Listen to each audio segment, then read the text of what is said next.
안녕하세요 유튜브 시청자 여러분. 오랜 시간 동안 유튜브 영상을 갑작스럽게 올리지 못해서 많이들 소식 궁금하셨죠? 이번엔 10월 10일에 진행될 월드컵 예선전 경기들에 대한 분석으로 영상 올려보도록 할게요. 앞으로는 꾸준하게 영상 올릴 수 있도록 더욱 열심히 활동하는 데일리픽이 되어드릴게요. 참고로 하단 고정 댓글에는 조합픽을 보너스로 준비해드렸으니 참고해보시기 바랍니다. 아참, 좋아요와 구독, 알림 설정은 기본 매너인 거 아시죠? 가능하면 댓글까지 꼭 부탁드리겠습니다. 데일리픽에서 무려 9,429만 당첨에 성공하였습니다. 약 9천만원의 당첨! 데일리픽과 함께 하신다면 더 이상 꿈이 아닌 현실로 다가서실 수 있습니다. 고정 댓글 확인하시어 데일리픽 앱으로 만나보시기 바랍니다. 자, 그럼 본론으로 들어가 볼게요. 첫 번째 경기는 조지아 대 그리스 경기에 대한 분석입니다. 경기 번호로는 148번 경기입니다. 조지아와 그리스 두 팀은 4월 1일에 예선전에서 이미 만났습니다. 당시에는 양팀이 무승부를 기록했는데 그리스가 공격을 거의 펼치지 못하고 조지아의 수비에 틀어막혔으며 조지아는 크비차, 크바라트스켈리아를 중심으로 공격을 펼친 결과 득점을 기록할 수 있었습니다. 하지만 그 뒤로 수비력에서 매우 부진했던 조지아와는 달리 그리스는 패배를 기록하지 않았기 때문에 이번 경기 또한 조지아로서는 고전을 면치 못할 것으로 보입니다. 조지아는 4-2-3-1 포메이션을 활용할 가능성이 있고 그리스는 3-4-3 포메이션을 사용할 가능성이 있습니다.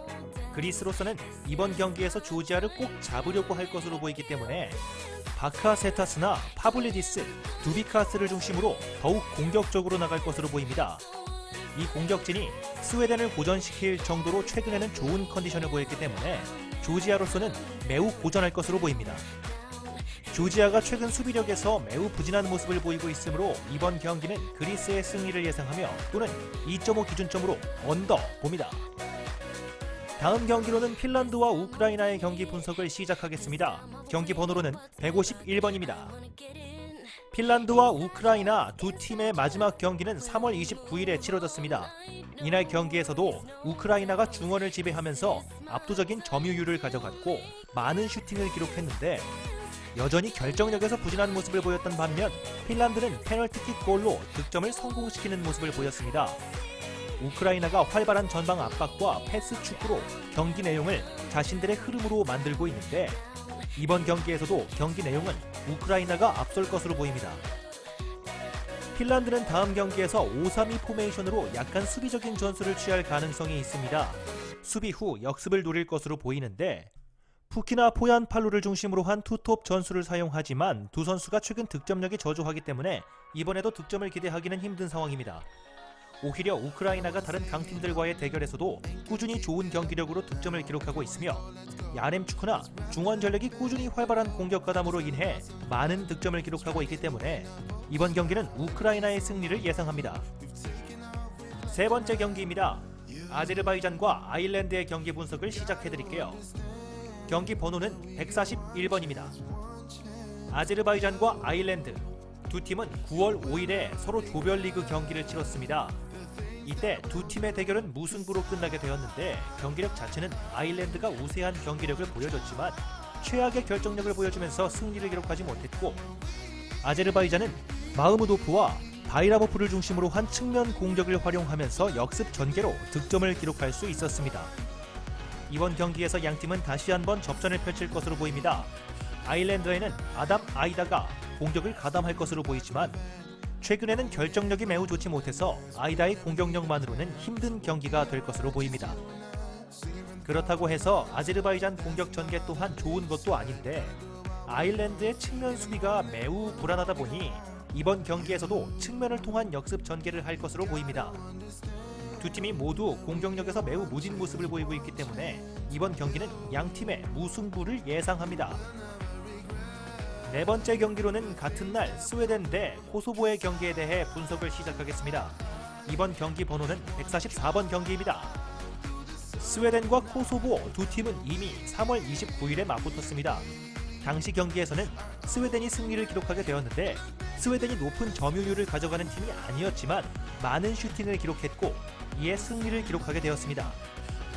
수비력이 나쁘지 않은 스웨덴이라서 코소보의 공격을 모조리 틀어막았는데 코소보는 0개의 유효 슈팅을 기록할 정도로 부진했기 때문에 이번 경기에서도 득점을 기대하기는 힘든 상황입니다. 이번 경기는 스웨덴의 홈에서 진행이 되기 때문에 더욱 유리한 경기가 될 것으로 보입니다. 최근에는 투톱 전술로 알렉산더 아이작과 클루셉스키를 중심으로 공격을 펼치는 스웨덴인데 그 외에도 허스버그나 라르손, 클라에손의 중원 전력이 매우 우세하기 때문에 공격 전력에서도 도움을 줄 것으로 보입니다. 또한 수비력이 좋아서 크게 실점을 기록하지 않고 있는 스웨덴이기 때문에 코소보로서는 유효 슈팅을 거의 기대할 수 없는 상황입니다. 따라서 이번 경기는 스웨덴의 승리를 예상합니다. 마지막 5번째 경기입니다. 스코틀랜드 대 이스라엘의 경기이고요. 경기 번호는 154번입니다. 스코틀랜드, 이스라엘 두 팀은 지난 3월 29일에 맞붙었습니다. 양팀이 접전 끝에 무승부를 기록했는데 실제로 양팀은 보다 공격적인 전개로 많은 슈팅을 기록할 정도로 공격력이 좋은 팀입니다. 이스라엘은 자하비와 와이즈만을 중심으로 공격을 꾸렸고 스코틀랜드는 프레이저와 맥킨, 아담스를 중심으로 공격을 펼쳤는데 슈팅 수도 비슷하고 점유율도 비슷하게 가져가는 등 박빙의 경기를 치렀습니다. 이번 경기에서는 이스라엘이 더욱 공격적으로 나올 것으로 보입니다. 이스라엘이 자하비를 중심으로 한 라인을 끌어올려 공격적인 전술을 사용하는데 스코틀랜드는 보통 채 아담스를 중심으로 한 역습 전술을 펼치고 있기 때문에 이스라엘로서는 고전할 것으로 보입니다. 또한 최근 이스라엘은 밀리는 경기를 펼치게 되며 매우 부진한 수비력을 보였고 스코틀랜드는 수비력에서는 꾸준히 안정적인 모습을 보이고 있기 때문에 이번 스코틀랜드 이스라엘 경기에서는 홈팀인 스코틀랜드의 승리를 예상합니다. 금일에 준비된 영상은 여기까지입니다. 도움이 되셨다면 구독과 좋아요 그리고 알람 설정까지 꼭 부탁드리겠습니다. 가능하시면 어려운 일이 아니니 댓글도 부탁드려요. 원하시는 경기나 질문이 있으시다면 최대한 빠르게 확인하여 답글 드리도록 하겠습니다.